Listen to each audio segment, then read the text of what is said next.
73 নির্দিষ্ট সংখ্যা নয়। হাদিসের ব্যাখ্যা গ্রন্থগুলো খুলে দেখেন, মিরকাতের মধ্যেও আছে। এখানে নির্দিষ্ট সংখ্যা নয়, অধিক বোঝানোর জন্য। আমরা বলি না ছেলেটা এত দুষ্ট, 70 বার বললেও শুনে না, 100 বার বললেও। তো কেউ কি বলবে জনাব তালিকাটা দেখান 100 বার কখন কখন বলছেন? এই তালিকা কেউ পেশ করতে পারবে? তার মানে অনেকবার বলছে। তো রসুল বলছেন আমার উম্মত অনেক দলে বিভক্ত হয়ে যাবে। যদি রসুল বলতেন অনেক দলে বিভক্ত হলেও সবাই বেহেশতে চলে যাবে, আমরা তাহলে ঘরে চলে যেতাম, কোনো ওয়াজ নসিহতের দরকার নাই। কারণ যত দল হোক সবাই যখন বেহেশতে যাবে, আর সমস্যা কিসের? কেউ কারো বিরুদ্ধে কোনো কথা বলার প্রয়োজন। কিন্তু রসুল তো সেটা বলেন নাই, বলেছেন কুল্লুহুম ফিন্নার, কুল্লুহুম ফিন্নার, সবাই জাহান্নামে ইল্লা মিল্লাতাম ওয়াহিদা, শুধুমাত্র একটি দল যাবে জান্নাতে। এখন আপনি যেই মাহফিলে হাত তোলান, আপনি জান্নাতে যেতে চান না জাহান্নামে যেতে চান? যিনি জীবনেও নামাজ পড়ে নাই তিনি বলবেন আমি জান্নাতে, জাহান্নামের পক্ষে একটা হাত হোক। কিন্তু ভাই আপনি যে জান্নাতে যেতে চান, কিন্তু গাড়ি কোনটাতে উঠছেন? বটতলী স্টেশনে শুধু কি ঢাকার ট্রেন, নাকি অন্যান্য এলাকার ট্রেনও আছে?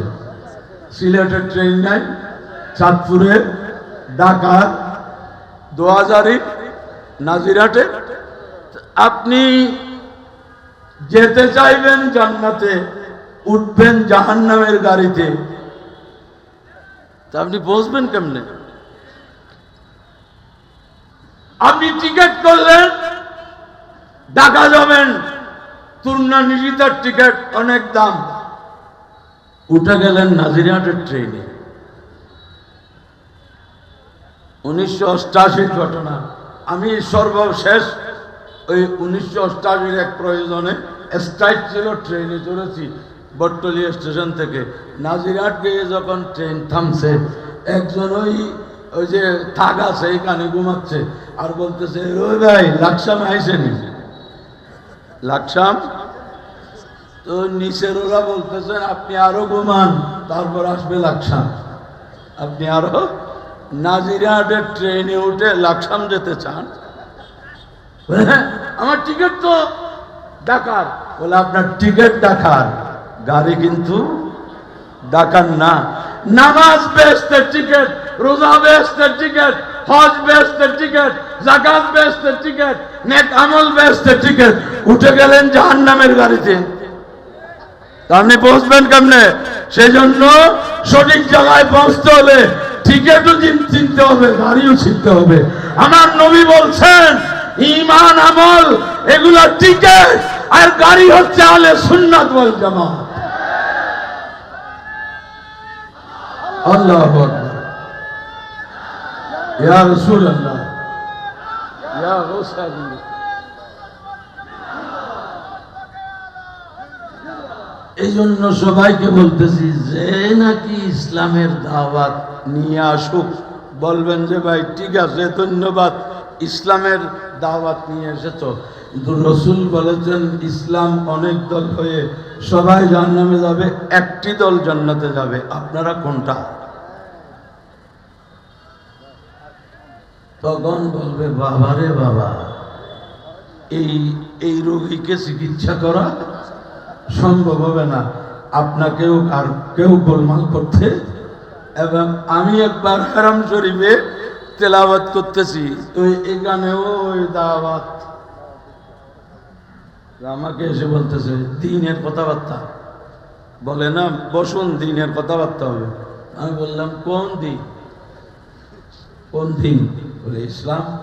আর তো রসুল বলেছেন ইসলাম মুসলমানগণ 73 দলে বিভক্ত হবে, একদল জান্নাতে যাবে, বাকিরা জাহান্নামে যাবে। আপনি কোনটার কথা বলতেছেন? আর কিছু বলে না। तो बोला उर्दू, तो आप बोला आप क्या बताना चाहते हैं? আমি বললাম আমি বলতে চাচ্ছি আমি ওই এক দলে আছি যেটা জান্নাতে যাবে। বলে এটা কোনটা? আমি বলি আপনি এইটা কোনটাও জানেন না, কোন ইসলামের দাওয়াত দিতে আসছেন? হ্যাঁ, আমাদের দেশে দেখেন বেয়াদবি করে ফেলে, তারপর বলে শব্দ চয়নে ভুল হয়েছে। তো যিনি এখনো শব্দ কোনটা ব্যবহার করতে শিখেন নাই, তিনি বাক্য কেমনে প্রয়োগ করবেন? আমরা পরামর্শ দেব, আপনাদের সাথে শত্রুতা নাই, শব্দ কোনটা কোথায় বলতে হয় আগে এটাকে শিখুন, তাফসীর, তারপরে মঞ্চে এসে বক্তব্য রাখুন।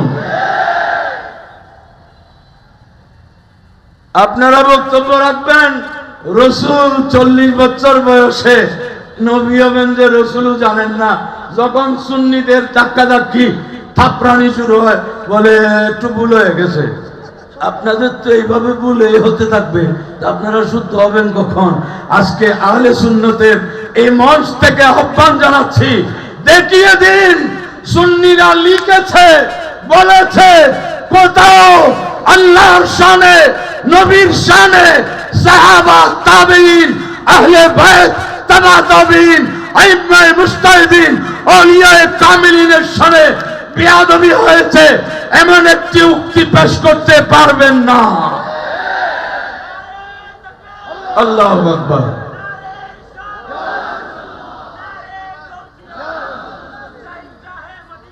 আর আপনারা 10 পৃষ্ঠা লিখলে সেখানে বেশ কয়েকটি কুফরি পাওয়া যায়। আগে লেখাপড়া করুন, শব্দ চয়ন শিখুন, তারপর মাঠে আসুন।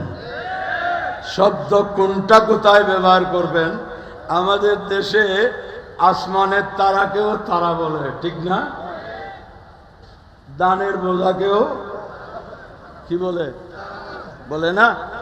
এটা চট্টগ্রামে হলো বলেন, দানের যে বাঁধে জিয়ারত কি নিষেধ নাকি?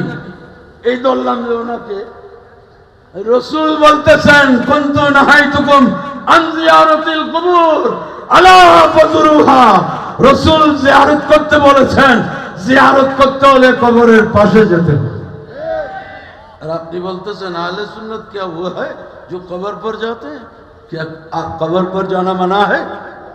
আর কোন দলিল দিতে পারে না। মনে রাখবেন, যত বাতিল তত বড় ব্যাকল। এই জন্য ডক্টর ইকবাল বলেছেন, खुदा जब दीन देता है सदाकत आ ही जाती है, खुदा जब दीन लेता है हिमाकत आ ही जाती है।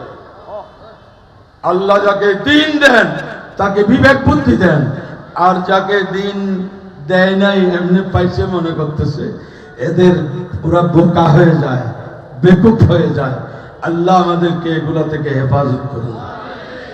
অনেক ওয়াজ দুদিনে শুনলেন, এবার বিয়ে কি করবেন? আরেকবার আসার জন্য অপেক্ষা করবেন? না না, যা শুনলেন সেটাকে শক্তিতে পরিণত করে প্রত্যেকে আপন আপন এলাকায় আপন জনদেরকে, আগে আমি আপনার পরিবারকে সুন্নি রাখুন। আজকে সুন্নি পরিবারের অনেক সন্তান সুন্নি নাই, হানাফি সুন্নির ছেলে, বাবা হানাফি, ছেলে সালাফি, বাবা ওলি ভক্ত, দরবার ভক্ত, আর ছেলে দরবার বিরোধী। এটার জন্য কি আমরা দায়ী নই? অবশ্যই ওয়াজ শুনে শুনে সুন্নি থাকার দিন শেষ।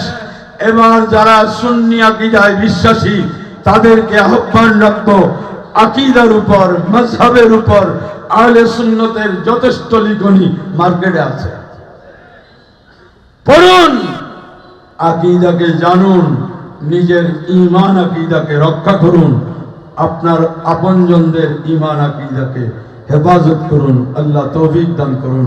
আসসালামু আলাইকুম ওয়া রাহমাতুল্লাহ।